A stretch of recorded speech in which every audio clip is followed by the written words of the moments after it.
उसी जल में प्रतिबिंबित होता है जो जल शांत हो, स्थिर हो। यही तो समस्या होती है मन की। मन कभी भी शांत नहीं हो पाता है। जहां शांति नहीं वहां कुछ भी नहीं रुकता। समुद्र की लहरों की भांति विचारों का उपद्रव मन को निरंतर स्थिर रखता। कुछ भी सुनने और समझने के लिए मन का मौन रहना आवश्यक है, किंतु मन मौन रहना नहीं जानता। वो तो निरंतर कुछ ना कुछ कहता रहता, प्रतिपद शब्दों का आक्रमण चलता रहता है मन पर, और यही आक्रमण है जिसके कारण व्यक्ति कभी भी शब्दों के परे नहीं जा पाता। जहां जीवन की सत्यता का बोध उसकी प्रतीक्षा कर रहा होता। साथ छल तुम्हारी अपनी इच्छाओं ने किया है, तुम्हारे हट ने किया है, तुम्हारी अपनी सोच ने किया है। ये रहस्य नहीं कि प्रत्येक आत्मा मुक्ति की इच्छुक होती है।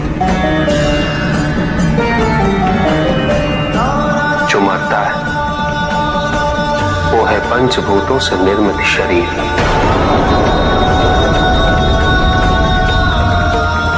किंतु आत्मा तो अजर है, अमर है।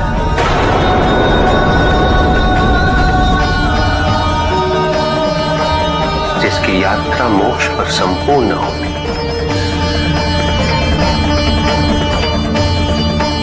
जहां सांसारिक बंधनों से व्यक्ति मुक्त हो जाता है,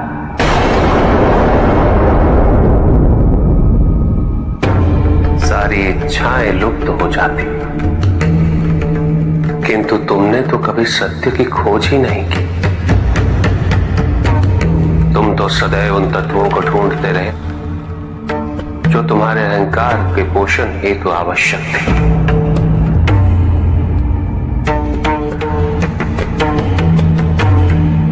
किंतु सत्य तो यही है कि ना कोई तुम्हारा है और ना तुम किसी के।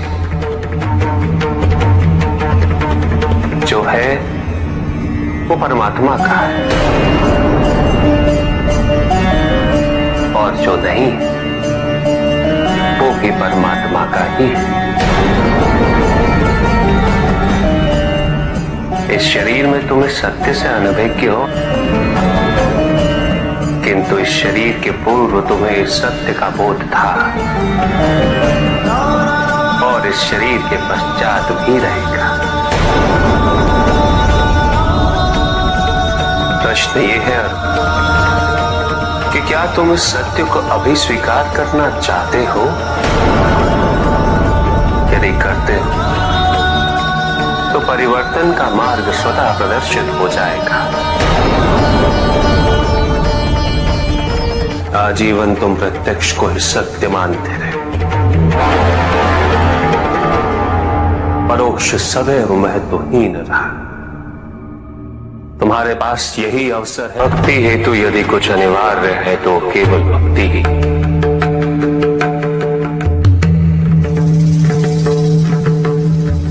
किंतु प्रश्न ये है कि क्या आपकी भक्ति संपूर्ण है? विश्वास और भ्रम के बीच की रेखा अत्यंत महीन होती है।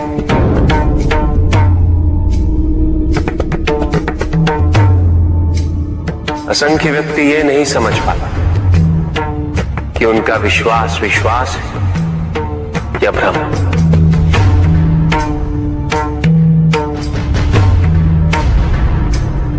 मुझ तक पहुंचने के लिए किसी और की आराधना अनिवार्य नहीं। मेरे सच्चे भक्त तो मुझे किसी भी रूप में पूज सकते, किसी भी रूप में प्राप्त कर सकते। ओम नमः शिवाय। पुरुष और प्रकृति एक है, वो कभी पृथक नहीं हो सकते। शक्ति शिव के बिना अधूरी है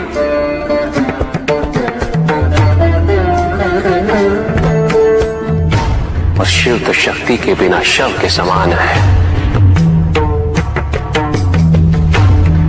शिव शक्ति पुरुष प्रकृति का संतुलन सदैव अनर्थकारी सिद्ध हुआ। शरीर में यदि स्त्री तत्वों की ऊर्जा नहीं तो शरीर निर्जीव नहीं।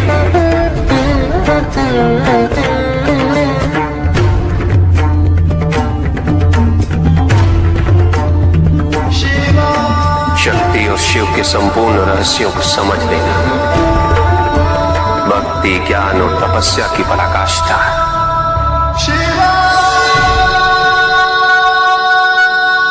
जब ज्ञान के लिए शब्द पर्याप्त बना, उदाहरण प्रस्तुत करना अनिवार्य हो जाता है।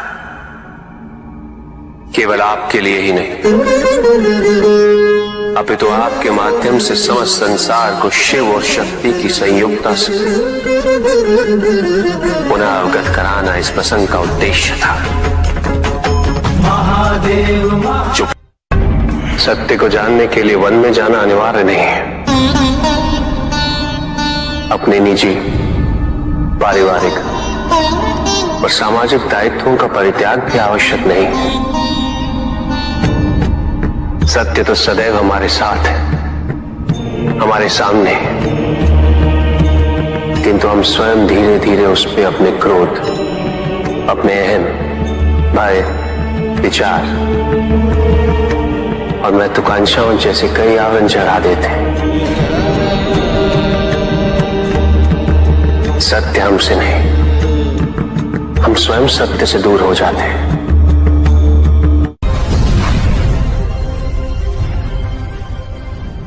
ज्ञान का भ्रम अज्ञानता का प्रथम लक्षण है। इस प्रकार भरे हुए पात्र में कुछ नहीं समा था, उसी प्रकार ज्ञान के अहंकार से भरे मन में अधिक ज्ञान नहीं समा था। जहां प्रश्न नहीं वहां जिज्ञासा नहीं, और जहां जिज्ञासा नहीं होती वहां ज्ञान की वृद्धि नहीं हो सकती। निसंकोच होकर पूछिए। प्रभु, आप तो कालोपरी हैं, सर्वज्ञ हैं, त्रिकालदर्शी हैं। चारों ओर ये जो अज्ञान का अंधकार फैल रहा है, उसमें ज्ञान का मूल अर्थ कहीं ना कहीं खोता जा रहा।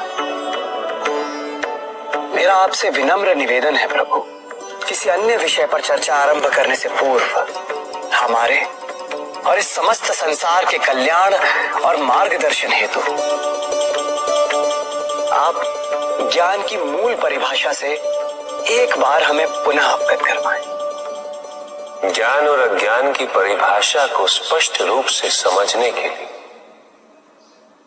ज्ञान और अज्ञान की विशेषताओं का स्मरण करना आवश्यक है।